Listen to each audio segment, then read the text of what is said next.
Gece düşür, ikilələr susur. İçimdə min səs biri danışır. Gönül xatirələr ayağa qalxır. Hər addımımda keçmiş qarışır. Dost dediklərim indi uzaqda. Gülən simlər gizli saxta. İçimdə birdən izli büyü yox artıq. Boğuluram özümə yaxın bataqda. Vaxt ötür, dəyişir rüzgar. Gülə aparır, kim vardı, kim qaldı. Hər söz bir yaradı, iz qoyar qəlbin divar. Amma çatlar doludur. Səssiz qışqırıram, duyur yox. Səbrimlə yazdım bu yolları çox. Mən dönmədim yoldansa da iradəmdən tikdim bu qavaları bax. Yoluma yazılanlar hər səhifə qınlar doğur. Sözlərim səssiz qalar, dinləsə bircə qulur. Dönsəm də susmaram, dik baxaram hər sabaha. Bu dünya dar olsa da genişdir ürəyim, hələ gözlərin danışır. Dilim susur, hər yara özüylə sirdaşır. Bir baxış yetərdi bir zamanlar, indi min söz belə yetmir anlatmağa. Gecələr yoldaşımdı mənim, ulduz var şahiddir gizli dərdimə.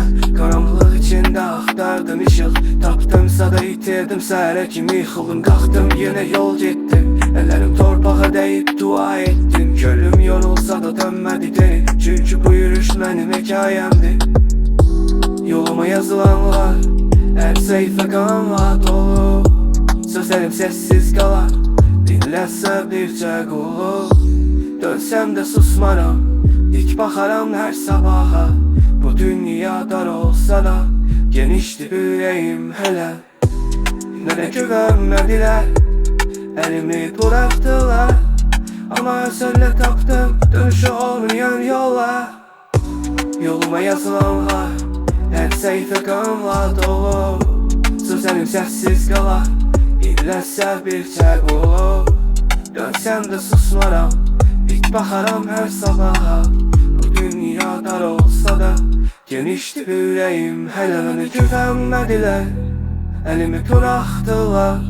Amma özümdə tapdım dönüşü olmayan yollar. Yoluma yazılanlar hər səhifə qanla dolu. Sözlərim səssiz qalar, dinləsə bircə qulur. Dönsəm də susmaram, dik baxaram hər sabaha. Bu dünya dar olsa da genişdir ürəyim hələ.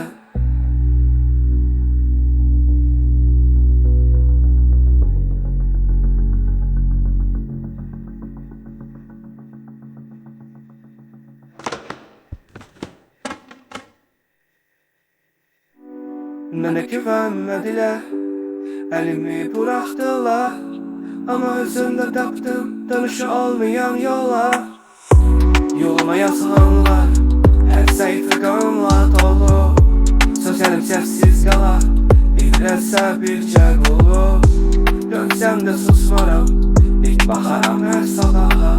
Bu dünya dar olsa da genişdir ürəyim hələ.